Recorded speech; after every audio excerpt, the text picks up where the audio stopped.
பிரியமானவர்களே, உங்கள் யாவருக்கும் இயேசு கிறிஸ்துவின் இன்ப இனிய நாமத்தினாலே வாழ்த்துக்களை தெரிவித்துக் கொள்கிறேன். ஒரு விசை வீட்டில் இருக்கும்போது எனது மகனை நான் கூப்பிட்டேன்.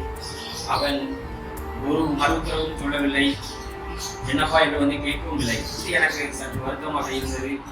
சில நேரம் கழித்து நாங்கள் மகிழ்ந்திலே பயணித்துக் கொண்டிருக்கும் பொழுது அவனுக்கு இதை குறித்து ஒரு காரியத்தை கற்றுக் கொடுக்க வேண்டும் என்று விரும்பினேன்.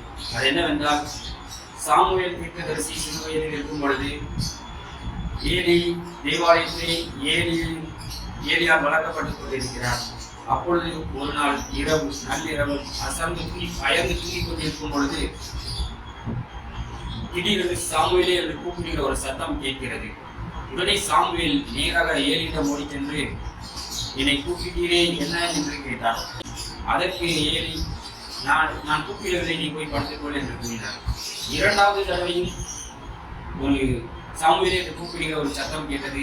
மறுபடியும் சாமுவேல் எழுந்து ஏலியிடம் ஓடுகிறார். அப்பொழுதையும் ஏலி கூறுகிறார், பிள்ளை மகனை நான் கூப்பிடவில்லை, நீ போய் படுத்துக்கொள் என்று சொல்கிறார். உடனே சாமுவேல் போய் படுத்துக் கொள்கிறார். மூன்றாவது விசையும் சாமுவேல் என்று கூப்பிடுகிற சத்தம் கேட்கிறது. அப்பொழுது மூன்றாவது தடவை ஏலியிடம் ஓடி செல்கிறார் சாமுவேல். அப்பொழுது ஏலி புரிந்து கொண்டார், இது தேவன் அவனை சாமுவேலை கூப்பிடுகிறார் என்று சொல்லி. ஆகவே ஏலி குறியாக கூறினார், இன்னொரு முறை சத்தம் கேட்கும் பொழுது கர்த்தாவை சொல்லும், அடியேன் கேட்கிறேன் என்று சொல் என்பதாக. அப்படியே சாமுவேல் கூறுகிறார். தேவன் அவரோடு சாமுவேலோடு சிறு பையனான சாமுவேலோடு பேச ஆரம்பிக்கிறார். இதிலே நாம் பார்த்தோம் என்று சொன்னார், ஏன் சாமுவேலை என்று கூப்பிடும் பொழுது இந்த சாமுவேல் சிறுவனாகிய சாமுவேல் நேராக ஏலியிடம் போய் கூப்பிடுகிறேன் என்று கேட்க வேண்டும். அப்படியானால் இந்த சாமுவேல் கேட்டது ஏலியின் சத்தத்தை தான். தேவன் ஏலியின் சத்தத்தின்படியே சாமுவேலை கூப்பிடுகிறார். ஏலி கூப்பிடுவது போல ஏலியின் குரலின்படியே கூப்பிடுகிறார். ஆகவே சாமுவேலால் கண்டுபிடிக்க முடியவில்லை, இது தேவன் கூப்பிடுகிறார் இல்லை வேறொரு மனிதன் கூப்பிடுகிறார் என்று அவரால் சிந்திக்க முடியவில்லை. ஏலியால் கூப்பிடுகிறார் என்று நிச்சயித்துக் கொண்டு ஏலியிடம் ஓடி போகிறார். முதல் இரண்டு விசை ஏன் தேவன் அப்படியாக கூப்பிட்டார்?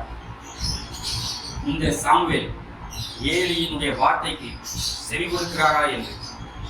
ஏலி நன்றாக தூங்கிக் கொண்டிருக்கிற சமயத்திலே கூப்பிட்ட போதும் இந்த சாமுவேல் ஏலியின் வார்த்தைக்கு கீழ்ப்படுகிறாரா, செவி கொடுக்கிறாரா, ஓடி போய் பதில் நல்கிறாரா என்று ஒரு சிறு சோதனையாக இருக்கும் என்று நான் ஆவிலே உணர்கிறேன். முதல் இரண்டு விசை தேவன் சாமுவேலின் கீழ்ப்படிதலை சோதிக்கிறார். இல்லாவிட்டால் நமக்கு உணர்த்த முடியாது எவ்வளவு கீழ்ப்படிந்துள்ளவர் என்பதை அறிந்து கொள்ள முடியாது, நமக்கு விளக்க முடியாது. இரண்டு முறை அவர் அப்படியாக ஏலி கூப்பிடுகிறார். சாமுவேலுக்கு ஒரு சந்தேகம் கூட வரவில்லை, ஏலி யாரோ கூப்பிடுகிறார்கள் என்று சொல்லி ஏலிதான் கூப்பிட்டது ஏலிதான் என்று நிச்சயித்த மனமாக தான் அவர் ஓடி கூப்பிட்டீரே என்று அவர் சொல்கிறார். அதே போன்றுதான் தேவன் சின்ன காரியத்தின் முதலாவது நமக்கு கீழ்ப்படிதலை நம்மிடத்திலிருந்து எதிர்பார்க்கிறார்.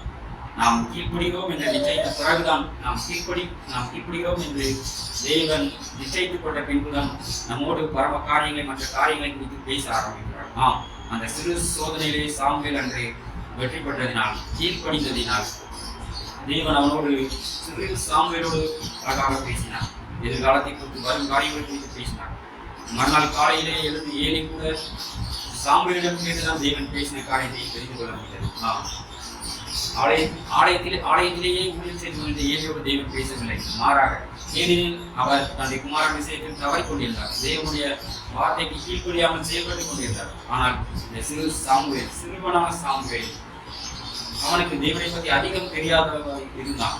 ஆனாலும் அவனுடைய கீழ்ப்படிதலின் நிமித்தம் தேவன் அவனோடு பேசினார், வரும் காரியங்களுக்கு பேசினார். ஆகவே தேவனுக்கு ஊழியம் செய்வது முக்கியமல்ல, ஆலயத்திலேயே தங்கி இருப்பது முக்கியமல்ல, ஆலயத்திற்கு போக்குவரமாக இருப்பது முக்கியமல்ல.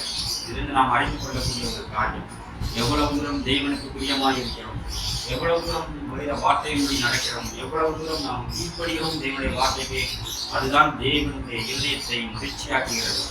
நம் மீது அப்பொழுதுதான் தேவன் பிரியமாக இருந்து நம்மோடு அவர் இடைப்பட்டு தேசத்திற்கும் பரலோகத்திற்கும் நம்மை யோஜனம் உள்ளவனாக தேவன் மாற்றுகிறார். இந்த காரியத்தை என்னுடைய மகன்களுக்கு நான் சொல்ல முடியாது என்ற ஆவிலே நான் தேவைப்பட்டு நான் இந்த காரியத்தை தேவன் எனக்கு அப்பொழுது உணர்த்தினால் இந்த காரியத்தை தேவன் எனக்கு அந்த நேரம் கற்றுக் கொடுத்தபடினால் எனது மகன்களுக்கும் இதை வைத்து இந்த காரியத்தை நான் சொல்லிக் கொடுத்தேன். அவர்களும் அதை ஏற்றுக்கொண்டார்கள். தேவனுக்கு மிகவும் உண்டாவதாக. அன்பு இல்லாத